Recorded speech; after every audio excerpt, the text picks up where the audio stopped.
Welcome to Backstage with Richard Ridge. We kick off the new year with my BroadwayWorld and Screen Actors Guild Foundation Conversations Q&A series, which celebrates the vibrant theater community here in New York City and the union actors who aspire to have a career on both stage and screen.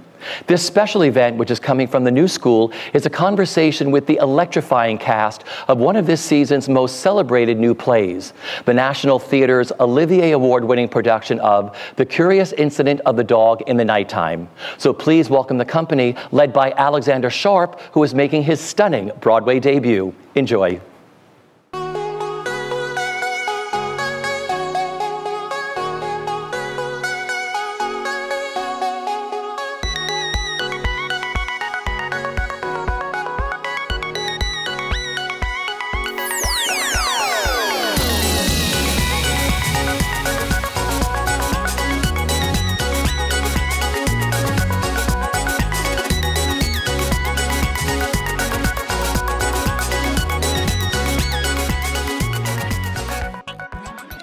Welcome. The last time we all spoke was on opening night. Both critics and audiences alike have fallen in love with your show. So Alex, I want to start with you. You are making your Broadway debut, fresh out of Juilliard, receiving nothing but glowing reviews for your brilliant performance of Christopher. Have you been able to put your debut and this experience into perspective since we spoke last? No. Yeah, it's crazy. I mean, it's a whirlwind, and I just feel like super lucky, and it's been an incredible experience. I'm still kind of like in the middle of the whirlwind, honestly. So yeah, it's been wild. So what has made this experience with working on this show so special and unique for each of you? Tell me. Well, there are many things about it that are unique for me because, first of all, I think, first of all, the longevity of it, knowing that you're in it for the hopefully long haul. But no, essentially, we were all contracted for a long term when we signed on for this job. So that in itself is a big decision to make, and it's exciting. And then you have it in the back of your head as you're working through the whole process of how do I orchestrate this journey. Is the beginning of a long journey, and of course it all depends on how well it does, and it's done really well, and it's great that we're going to keep going. But that kind of thing is an early decision, certainly for me, because it's something you have to decide before you engage in it, and that I've never done before. And then it's just new because it's a new group of people, and that sounds not very unique, but every single time we get together as a group of people, it's kind of fabulous. And this group is genuinely fantastic. And that continues to be something I treasure all the time, especially in view of the fact that it's a long run, Yeah. Yeah, I echo all of that too. Such a wonderful group of people from top to bottom. And when you're doing such a long run, especially, that's very nice.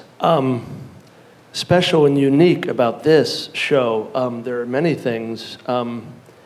Initially, the integration of the physical staging in the show, aligning that with the character work and the scene work was unique for me, in the way in which your brain is kind of occupied with executing the precision of what you're required to do to manifest Christopher Boone's brain, because the whole story exists it's within his telling, within his mind. And then you're very quickly in what amounts to a realistic and sort of natural scene where you're alive in the moment as a normal sort of human being. And so initially that was a bit awkward because you found your brain really concentrating on the precision of the staging and everything, and then all of a sudden you were in a scene, and that was challenging for a while, but then we sort of got used to it, and now it's second nature. Yeah.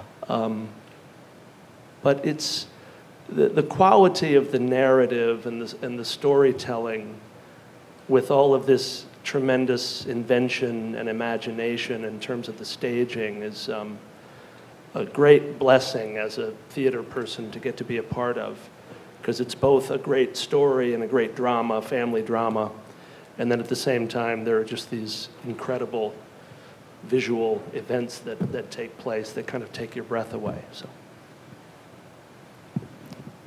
Yes, I would say that the physical aspect of the show is the most unique. For me, someone who, I don't do musicals, and so I don't have the opportunity to be in a rehearsal with people, you know, sweating and moving in that same way. Yeah. Certainly plays can be physical, but this was more, our physical rehearsals were organized in a way that was unique to me, because I don't have dance rehearsal or that type of thing. So learning lifts and how to do lifts and spending so much time not on the text but just on the physical life of the show, and then putting it together, I would say that was very challenging and exciting. My answer is sort of the opposite of Enid's. I come from the world of musical theater. I've only ever been employed as an actor in the musical theater.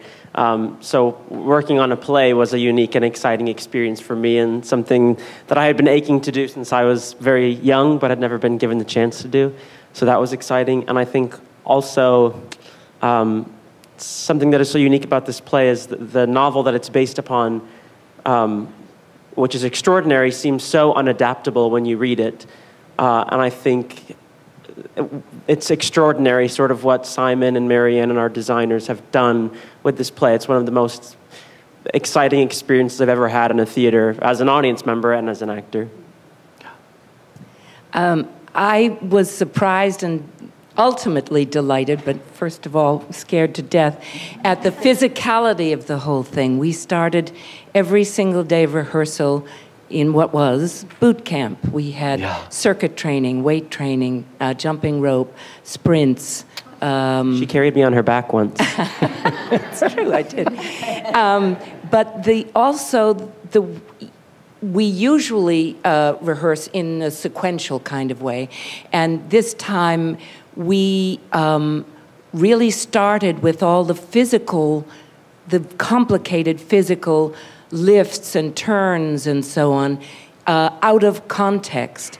And so it was very disorienting right at the beginning, because they would take a big chunk where Christopher is walking on the wall or being flipped or imagining himself in a spaceship, and syncing up all the movement that had to be very precise, because the light plot is very specific, and you have to be in a very specific place at a certain syllable, not word, but syllable, in order for the thing to work. Marianne, our director, said, when this thing actually works, it looks like a Lamborghini. And the physicality is really almost one of the characters on the stage, as you know, our movement pushes the story into the next thing, and everybody on stage gives focus to what is supposed to be happening. So it was really exhilarating and disorienting at first, but ultimately it was thrilling on every level. We just had a great time, and it's an amazingly close and supportive cast, every single person in it. So it's a very happy group. When were you each first aware of the novel? Alex, when did you first read the book? I first read it when I was 15, so 10 years ago. My mum, actually, it was like one of her favorite books. Yes. Obviously, it grew to massive success in England pretty quickly, and she just sort of gave it to me one day. I was an avid reader, and she said, you should read this, and I did, and I loved it. I never thought that would come to be such a big part of my life, but yeah, no, I loved it when I was 15. It was kind of interesting to read it as Christopher's age. And then to play the part so many years later. It's interesting. Why do you think this story has touched millions and millions of people, and it's so personal to each person who reads it? Well, it's interesting. When you read the book, I don't know about every single person's experience, but my experience was sort of like for the first third, you're reading about this very different sort of alien character who might be difficult to relate to or seem just very extraordinary and unusual. But then about a third of the way through, his voice, because it's his book that you're reading, and as you begin to sort of realize that, it sort of merges with your voice, and you start to really empathize with him and sort of be on the same journey as him almost. And actually his struggles at first seemed very different to yours or other, sort of become yours, and it's very relatable. And by the end of the book, you're rooting for him so much because it feels like your own story. Yeah. Francesca, for you, when you're first aware of the book? I was aware of it. I can't. What the year? What was it? I guess it was 2005. It was in my mother's house, and I picked it up and read it, and I read the first page, and there was a dead dog, and I couldn't deal with it at all. Not a happy time that particular month. And I thought, I can't read that. And then, so I didn't read it again until we were going to do it. And again, I would say the same thing. You start to think it's about somebody else, which is about a different person than me, but you... by the end, you are riveted. I remember it was one of those books you stayed up till 3 o'clock in the morning, and the moment when he jumps down into the track to get the rat is sort of choking with anxiety. Yeah. and I think that people go through that in the theatre too. In fact, when Marianne came back to see it last month, this is the woman who directed it, the woman who created it. She sat in the audience and she said, I had to grip the thigh of the person next to me because I knew, obviously, he was going to be fine, but in that moment, I wasn't sure. And it's pretty cool, yeah. I love that. I knew of the book when it came out. I did not read the book until the audition came up, and similarly had the experience of getting completely absorbed into this boy's mind and his journey and his bravery. He has this will to follow his own course despite the tremendous obstructions in his way, and to me, this story is one of bravery and of a hero's journey, and there's great catharsis in the end because he achieves a sense of himself that is independent of anybody else, and given what he has going against him, it's quite an accomplishment. Very moving story. Yeah.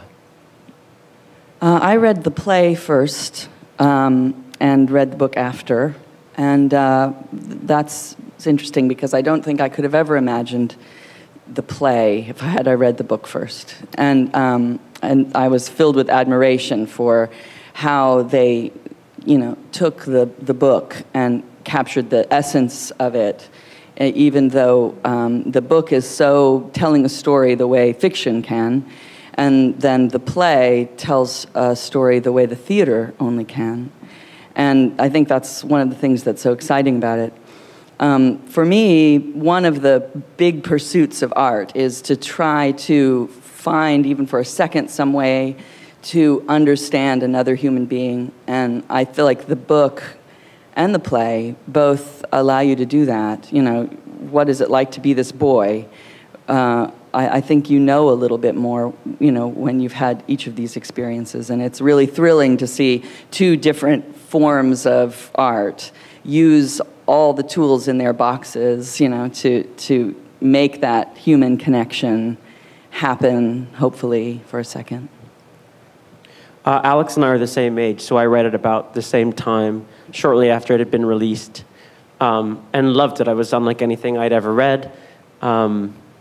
And I so loved how Mark Haddon never described Christopher at any point during the book. You sort of just picked up clues here and there from his interactions with other characters in the story.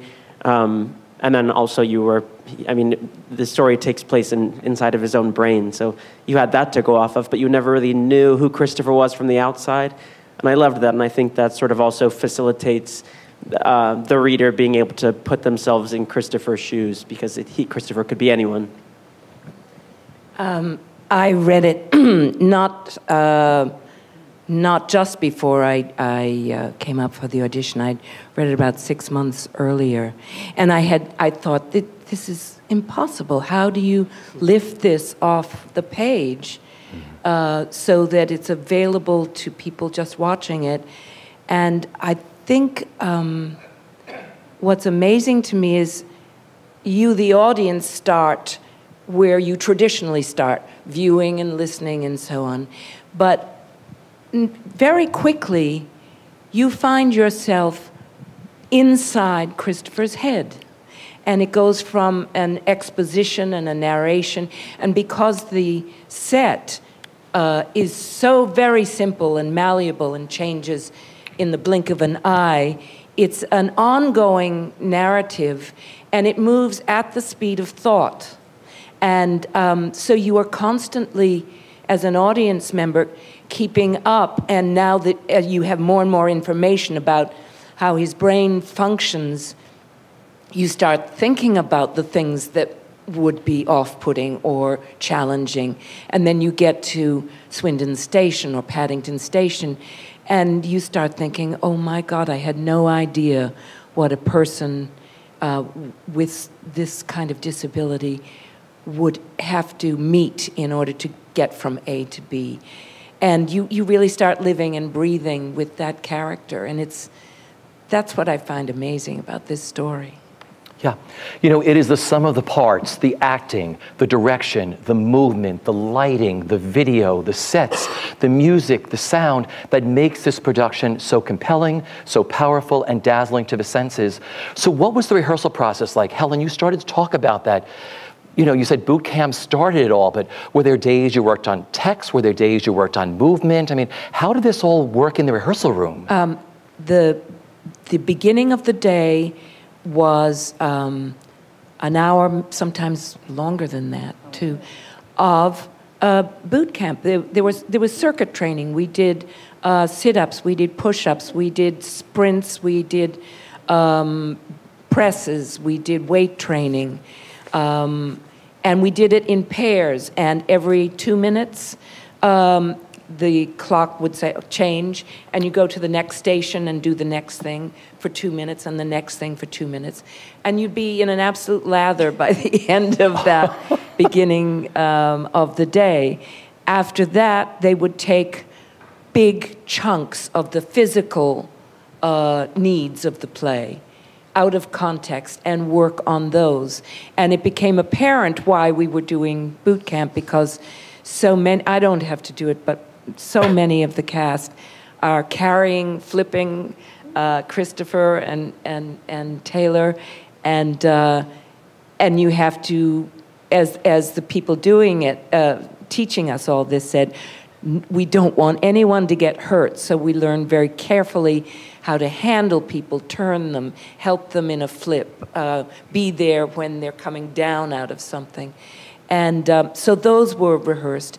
And then in the beginning, those scenes were very lightly touched, and it was more physical. And as we got deeper and deeper into it, they would start doing them sequentially, and you started saying, oh, of course, this scene leads into this physical part, and then when that's finished, it leads out with this thing, and you started threading the pieces together. But it was quite disorienting at first, yeah.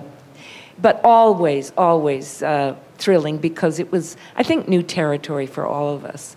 We'd never worked this way, so it was very exciting every day. You didn't know what was going to... And the music, remember the music when we were in boot camp was just raw and hard and fast, and okay, here we go. And you'd kind of sleep very well that night, because it's a long day. Marianne did something I was very grateful for. She brought Alex and Frankie and myself and Enid, and we were able to because the way the family story functions in the actual play, which is kind of out of sequence and the chronology is all crazy. She recognized how important it was for us to have a shared understanding of the family history and to have a shared understanding of some of the scenes that are so informative to the scenes that we were playing that are not actually in the play. So we did a week of mostly improvisations, Alex, right? And just discussion of the history of the family and what the pressures were and what caused some of these fissures to happen. And I found that enormously helpful because it's not necessarily in the actual play, but it very much informs the play. And there was just there was like a bit of air around, like we would read the scene and then there would be sort of like a sort of room to breathe and think about it and discuss it, which went away after that week because it was like the most rigorous, scheduled, structured thing ever. So yeah, so it sort of gave us room to like, well, we'd do a scene and then we would talk about it, and then Marianne, without having told us that we were going to do it previously, would like make us improv potentially like what happened right before that scene, or just giving us like ammunition basically and background information. So this was very different, the way you usually have worked on a play for most of you, the way the rehearsal process worked for this show? Entirely. Absolutely. Yeah. The play, the production requires certain physical things, as Helen was saying, that you couldn't rehearse them at all until you got to a certain level of ability. And so that was challenging. And then the production requires a precision, as Jan was saying. So, you know, usually you're given a little more leeway, you know, like maybe today I might sit on this side of the chair and today I might sit on this side of the chair. And in this production, you really have to be exactly in the spot that's required. But then once you get to that spot, you have to play a scene or have a monologue that is just about people and, you know, a family and talking and you know, then it requires those other skills you have where you kind of just listen to people or you know, breathe and, you know, do what you hope you always try to do in any play, you know, good acting, you know, I don't know how much that happens, but you try.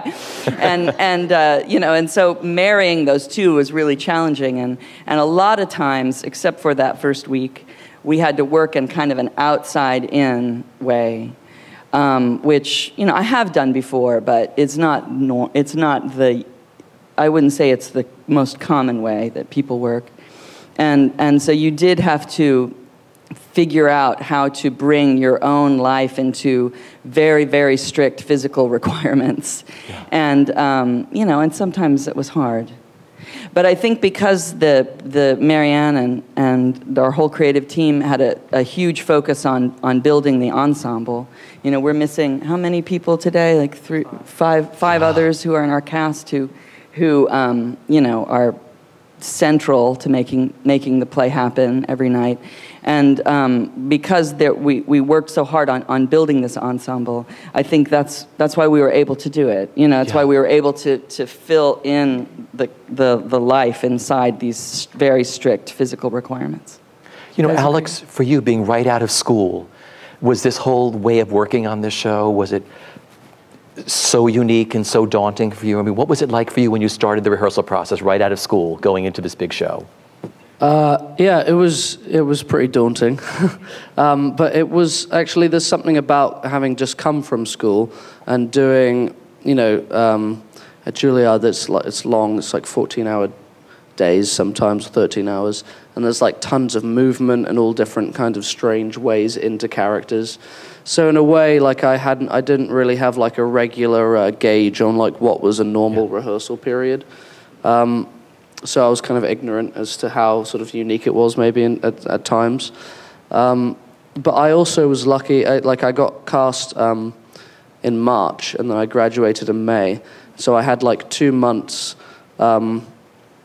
where I wasn't in the rehearsal room and I didn't have anything else to do. So I had like lots of time to like develop the character and do tons of work for myself before I turned up, so I could kind of turn up feeling like loaded and like ready to go. Yeah. What did you do? You sort of walked around in crowds. What was some of the pre-work you did? I read a lot. I just tried to get like a lot of like just general information on, although it's like never described in the book, but like on autism, and taking it all as helpful information, but not like this is what exactly the character is. Try not to pigeonhole him, but just like be educated about people like that. And I read the book a lot, I read the play a lot, and I started to, sort of sounds a little bit insane, but like started to try and drop into being in character for extended periods of time on my own. And also, yeah, just kind of getting really familiar with it. And I went to, with Benjamin Klein, our associate director, we went to CUSAC before rehearsal period started, and hung out with some young kids on the spectrum, which was super helpful. But also what was helpful, I tried not to, I was a bit wary of working sort of from observation into incorporation of like behavior, because I didn't want to mimic. So I tried to read like autobiographies of people who are on the spectrum, because people who are on the spectrum, you know, most commonly like they have trouble articulating or being verbal about how they feel, or experientially like how the world is to them.